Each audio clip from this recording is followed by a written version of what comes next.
Hey, what is up guys, this is Cobb and welcome to Mr. Rahid's account in this account takeover video in which Rahid's, in the lifetime of his account, is only dealt, oh you guys can't see because my camera's in the way, is only dealt 2 million damage total ever to HYDRA, man. We are here to build his first ever HYDRA team that is hopefully going to be able to get at least the first chest from normal. Hopefully the max chest from normal would be lovely, but we're working with some very, very limited tools, including a bunch of level 50 champions, right? Point is, in this video, I want to kind of demonstrate how you can get started in HYDRA and start collecting those chests, getting those Mithrala fragments in your account as soon as possible by just building the basic tools for the job. And in this one, we're going to be actually using a Seeker as our HYDRA provoker, right? So some extremely budget options in the mix right now. Before we get started, if you're looking to start off a new Raid Shadow Legends account yourself, then make sure to use my beginner promo link, which is down below at the top of the video description box, man. Simply hit that link and use it to create a new raid account for the best start possible, man. Elnorilla should free start a legendary bunch of epic champions as you level up your account. I use this link myself to create my own free-to-play account, man. So if you want to play along with me on the free-to-play and get off to an insane start yourself, then this promo link is the way to do it, man. Make sure you get it used. All right, dudes, let's do this. So what kind of tools do you want to be bringing on into HYDRA? This is actually the team that Mr. Rahid's was using into HYDRA originally. Like, I haven't touched this at all. This is just the way that the account is when I click on normal mode HYDRA. As you can see, I think that the only legendary champ on this entire team that is booked is the Ninja. And yeah, the Ninja is indeed fully booked, so good stuff. Ninja's an incredible HYDRA damage dealer, bringing that HP burn and stuff. Everybody else, Ninja's actually a pretty good combo, by the way, with Rathalos. Rathalos deals all kinds of bonus damage and stuff to enemies under HP burn, which is great, except the Rathalos isn't booked at all. Well, he's got one skill book into his here too. So very long cooldowns on the Rathalos, right? Big 4-turn cooldown skills.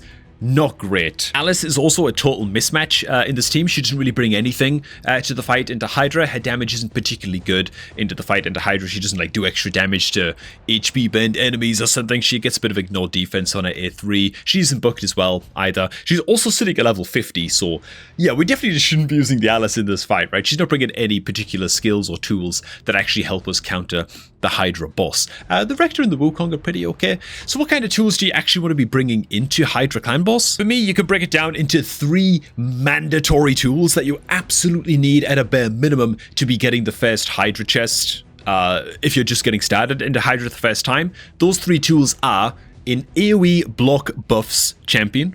Absolutely critical that you are placing the block buffs debuff on all of the HYDRA heads. You then need a provoke champion, or else your team is instantly dead or is going to start to die very quickly, and things are going to go horrible as soon as the head of decay pops out. It becomes part of the fight. You need a provoker to keep that head provoked at all times. And then you need at least one, ideally a couple of champions that are bringing heals and revives to the table. For me, these 3 tools right here are like the mandatory tools. Now, there's a lot of other things you can bring to the HYDRA fight, man. Max HP damage dealer champions are great into HYDRA. Husk is like a great budget option for that.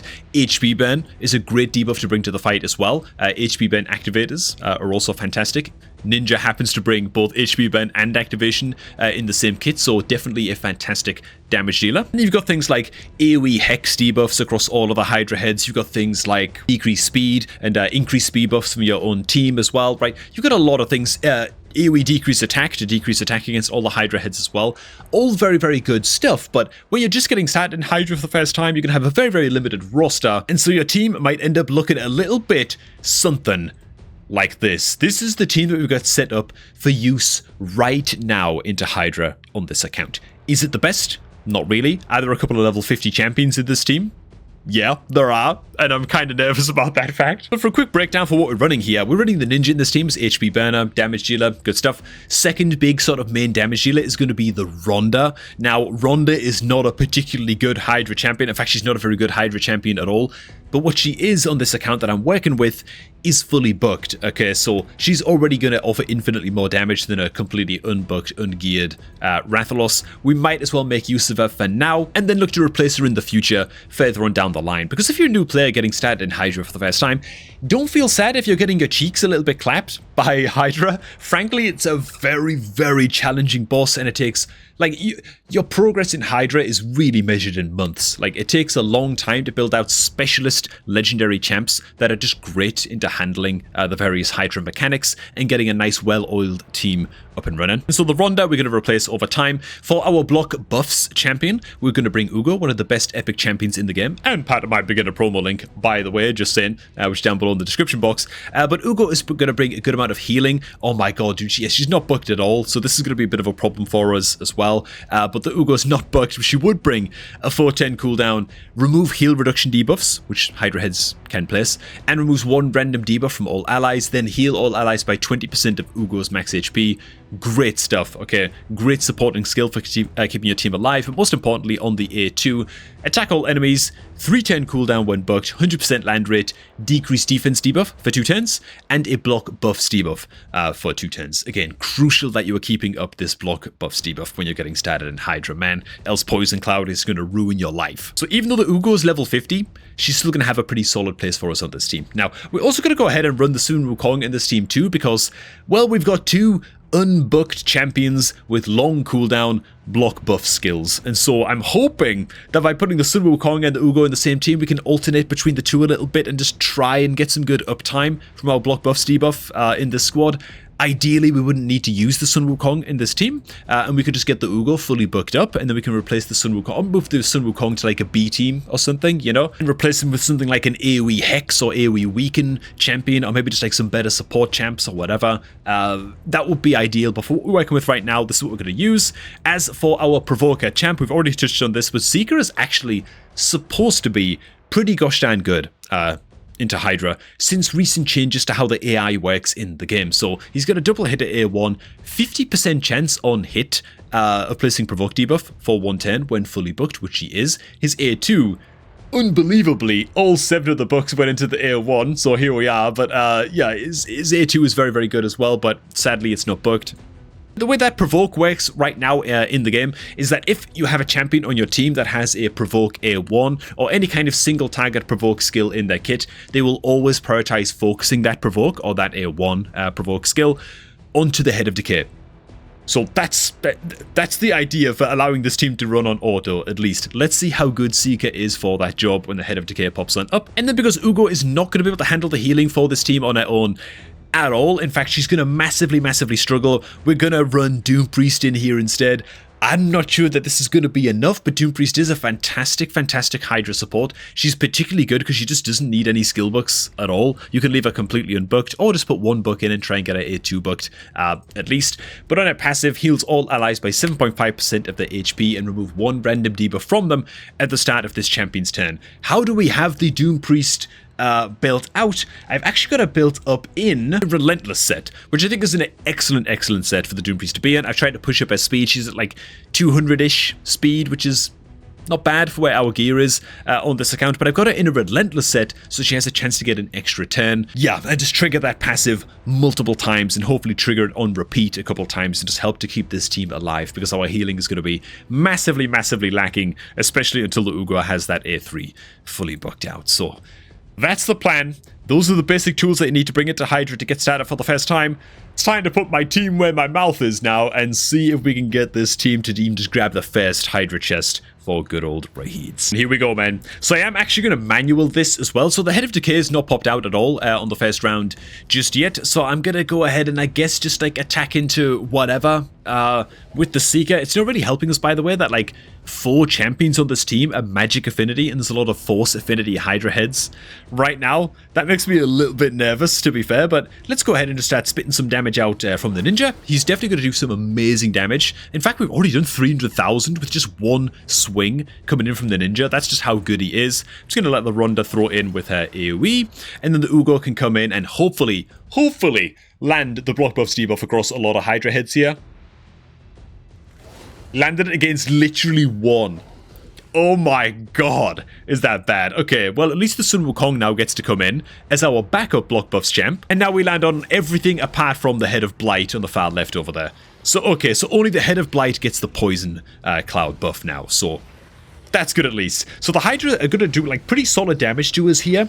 Huge hits coming on in, and this is where having the Ugo fully booked to get that heal off more often would be very nice indeed. Hopefully you don't just die to the Head of Wrath just now. I don't know why I always forget its name. I always call it like the Magma Head. Anyways, you saw the Doom Priest got a 10 just now, got off a little bit of healing and cleansed a lot of debuffs from a lot of nerds. So That's okay at least.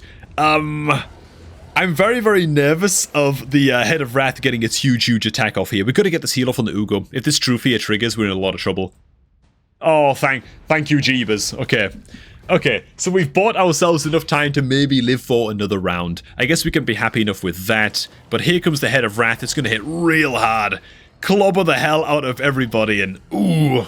Okay, it was going so well until that massive Head of Wrath hit came on in. Another thing with Hydra is just getting one of the heads dead just one time drastically reduces the pressure on your team, because all of a sudden then you're having to deal with less mechanics against the boss, and so that makes a big difference too. Let's have a do-over, man, and see if we can push this a little bit further. This right here is a fresh run. After like 6 or 7 attempts at this or something, this is kind of the best run I could get going with this team that we had available. It's just a stat issue, man. I'm running the Rector Drath in this one, and the Sun Wukong instead of the Ugo, right? So we're just changing up the support a little bit, running the Sun Wukong as the block buffs champion. Seemed to work a little bit better than the Ugo, but yeah.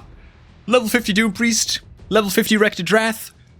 Not great, and not the best damage dealers, of course, with the Ronda. Will be way better with the Thor. What I'm going to do is go ahead and actually build this team, basically this identical team, on my main account just now, and just do a run into normal or hard mode Hydra, and just show this team in action with actual gear farmed up and with level 60 champions. I think that that's going to be the best way to show this team working out. So as you can see here, the run is coming to an end at about like 2.3 million damage as the Sun Wukong goes down. So we are able to get that first Hydra chest from normal Hydra with this Omega budget level 50 champion non-booked team.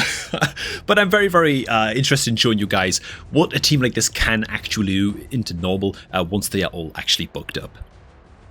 So welcome to my main account. We're going to go ahead and try this team out into, I guess, hard difficulty Hydra, just to offset the fact that I've got like champion empowerments on some of these champs, and of course unlike Rahid's account, these are all fully booked up champs, right? These are the kind of epic champions that you want to be trying to build out on your account to really get started in Hydra. But we'll see how these guys do into hard. I'm running Alice instead of Ronda because I just don't have the Ronda on my account, so I'm putting another just very mediocre, kind of not optimal damage dealer in the aura lead role in my team to just stand in for the Ronda. Besides that, the rest of the team is basically the same. I'm also going to go ahead and throw my Doom Priest into this team as well for just some extra healing. And you know what? Let's just full auto this and just see what happens, you know. Hands off the keyboard. I'm pretty confident that with this team and with these supports and basically running the same team that Rahid's is running, just instead with all of these champs booked out, all of them level 60, and with like real attention paid to building them out properly and spending real time collecting just a solid artifact storage, you know, and getting these guys built up with good defensive stats, like 2500 plus defense, kind of recommended on your champs for getting started into Hydra.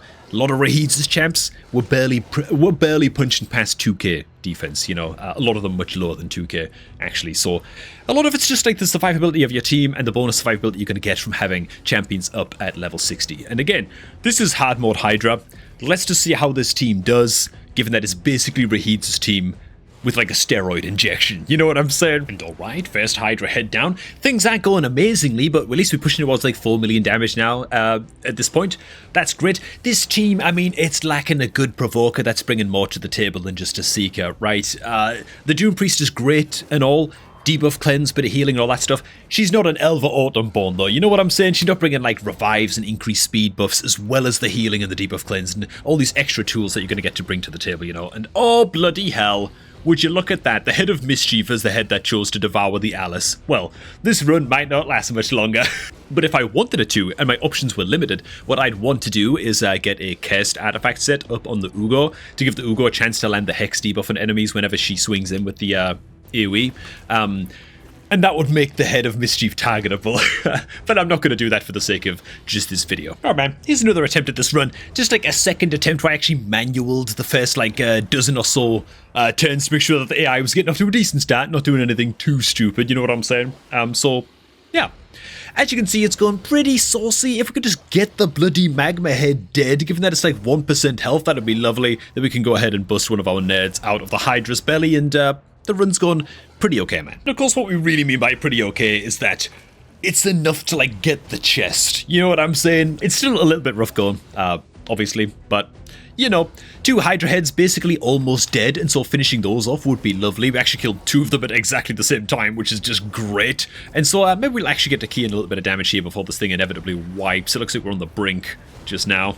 And down we go. Okay, so like 7.5 million damage into hard Hydra with this team. It's not a very good Hydra team. That's not the point, right? The point is that it's a very accessible Hydra team, right? It's exactly the kind of team that you might be building with your first. Instead of the Alice, you might want to run something like a Royal Guard or a Husk or something, some kind of max HP epic champion damage dealer will do a lot better than the Alice. She didn't really do a whole lot, right? The difference between like the Alice and the Ninja, like a specialist boss killer damage dealer and just a solid all-round damage dealer, or like an arena nuker in this case, like Alice.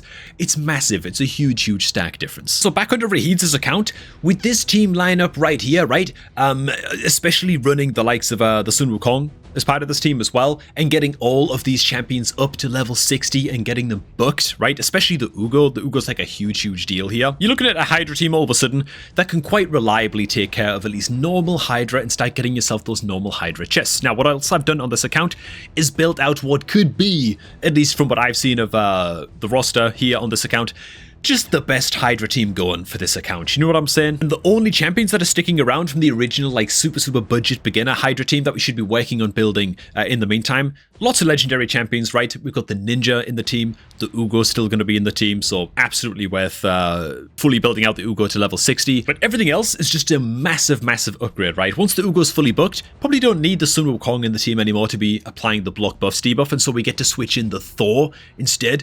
Just a cataclysmically better damage dealer compared to both the Ronda and the Sun Wukong, to be honest. He's just an absolute Hydra beast. Also brings an AoE decreased speed. We can also then go ahead and fit Mad Hatter into the team. This guy's a Chad as well, another champion worth building out, man, for your Hydra teams. Again, not very good without legendary skill books. 2 skills that are both on 5-10 cooldowns is not great, okay? Not ideal at all. But once you've got them fully booked up, it's 100% land rate hex debuff, and we can debuff on all enemies for 2 turns on his A2. Big stuff. And then he joins up with the ally with the highest crit damage, who will then join in the attack with their default skill, which in this team that we'd be running right now with the Mad Hatter would be the Thor. And so the Thor will be swinging in for all these extra hits, which would give him more stacks of his passive, even faster, get more triggers out of his passive, which is just a big blast of damage out of that as well. And so Mad Hatter and Thor are going to have great synergy in a team like this. We'll be running the Vizix as our Provoker champion eventually in the ideal Hydra team on Rahid's account, because her Provoke is 100% land rate. And not just that, she's also bringing an AoE decreased speed, which the Thor is already taken care of, so a little bit of inefficiency there, but it's fine. She's also bringing Ally Protect on this A2 as well for just some additional survivability on the team.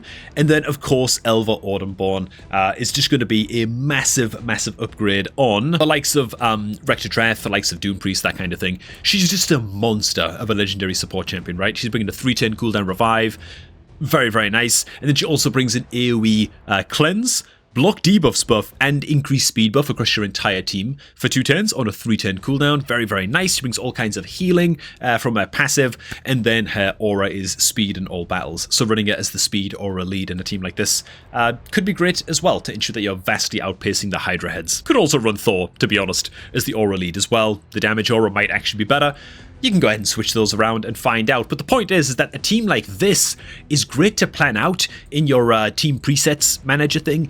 Even if it's not ready for you to use right now, you haven't got all these champions booked up, it's good to know what you're working towards, right? You've got your team that you're using for right now for just getting your Hydra chests. It might be a bunch of budget epic champions and stuff. A couple of unideal champions like the Ronda in a team like this one that are just kind of standing in while you get the legendary skill books ready to finally start building up just a vastly improved version of this team. And oh my god, I've spent like 6 hours in this account. I'm gonna have to leave this one here, guys, but that's how I would go about getting started on Hydra, on basically any account, but this one in particular, man. Hopefully we've helped out Rahid's and give him some direction on this account to shoot for. So thanks for watching, guys. Hope you guys did enjoy this one, man. If you did, make sure to hit like on the video, all that good stuff. Remember to use my beginner promo link down below at the top of the video description box to sign up to Raid and create a new account if you're looking to start off like a new free-to-play adventure or something like that, man, to grab Elnoril as your free starter legendary on that new Raid account.